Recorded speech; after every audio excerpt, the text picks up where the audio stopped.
La Banque centrale américaine qui semble bien partie pour relever ses taux d'intérêt a priori après l'été. Bonjour Thibaut. Bonjour David. Thibaut Prébet, auteur de Démographie, La bombe tranquille et économiste indépendant. Cette première réunion de Kevin Warsh a été très commentée, et on l'a commentée ici sur Boursorama. Elle s'est soldée par une hausse attendue par les marchés et taux d'intérêt de la Fed à la rentrée. Encore une fois, pardon, mais ce n'est pas ce qu'attend le président américain. Oui, alors je pense qu'il y a une grande incompréhension parce que tout le monde commente les banques centrales en prenant pas beaucoup le temps de s'y pencher.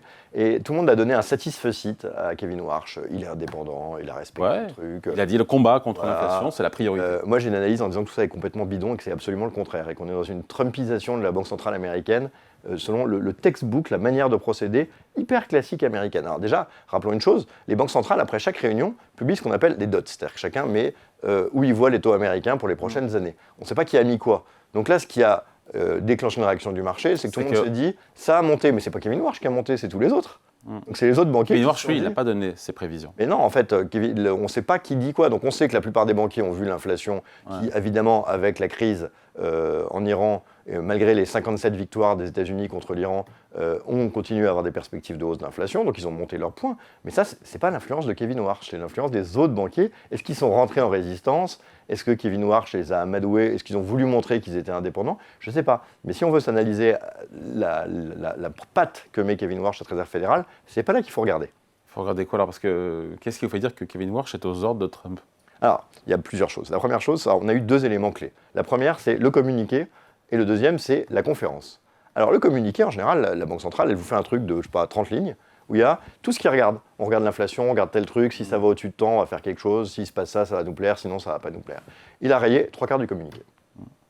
Là, en disant, en fait, ça sert à rien de faire de la forward guidance, ça sert à rien de s'avancer, etc. Forward guidance, c'est de dire, en gros, mener le marché, donner une direction. Donc déjà, on est quand même un peu sur un truc un peu trumpiste, qu'on ne va pas rentrer dans les infos, dans l'économie, etc. Vous verrez bien, on se parle toutes les 6 semaines, ça suffit. Ça déjà, c'est une rupture qui est très forte. Ça revient un peu à casser le baromètre. Parce que quand on vous dit quel indicateur regarder, vous savez ce qui peut se passer quand on vous les enlève. Donc en fait, quand la température ne vous plaît pas, vous cassez le thermomètre. C'est assez trumpiste comme réflexe. Donc ça, c'est le premier point. Deuxième point, on a une conclusion, avant de revenir sur un autre élément qui me paraît extrêmement forte et typique. La conclusion, c'est « we will deliver ». Nous délivrerons. Voilà, on va réussir. On y voit un peu cette patte de Trump. Peut-être que la Réserve fédérale va gagner 50 fois la guerre contre l'inflation, mais on finit pas un communiqué en disant will deliver, ça n'a aucun sens. Enfin, je veux dire, c'est un truc, excusez-moi, que vous voyez parfois en bourse du patron qui veut convaincre, mais ça marche pas comme ça dans l'économie indépendante. On dit, voilà ce qu'on a, on s'ajuste. De toute façon, comme on dépend de la géopolitique auquel on peut rien, on peut juste essayer de s'adapter. Donc mettre en fin de communiqué will deliver en bloquant environ toute l'analyse, c'est très trumpien. On a gagné, on est les meilleurs. S'en fait. Et puis, on voit des petites pattes dans le communiqué pour essayer de faire varier. On voit on a un mandat sur la croissance et l'inflation, plutôt que de parler que de l'inflation, pour rappeler que si la croissance est trop basse, il ne faut pas baisser les taux. On voit il y a trop d'inflation. Pas monter les taux. Pas monter les taux. On voit, il y a trop d'inflation à cause du détroit d'Ormuz. 58 mois d'affilée avec une inflation au-dessus de la Fed. Et de l'objectif de la Fed de 2%. Et s'il y a un problème, c'est le détroit d'Ormuz. Donc tous ces éléments-là sur le communiqué, pour moi, sont dans un style assez trumpien. Donc là, on parle de Kevin Warsh, mais c'est une voix parmi d'autres.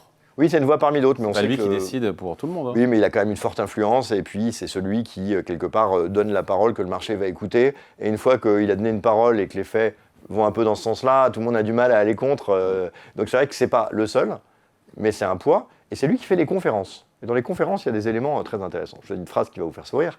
Il a quand même dit, aujourd'hui, la Réserve fédérale utilise des sources économiques traditionnelles pour ses données. Nous sommes ouverts à d'autres sources de données économiques. Donc on est dans ce qu'on appelle aux États-Unis les alternative facts, c'est-à-dire... c'est intéressant. Non, mais c'est intéressant d'avoir des données en temps réel. Les fameuses données...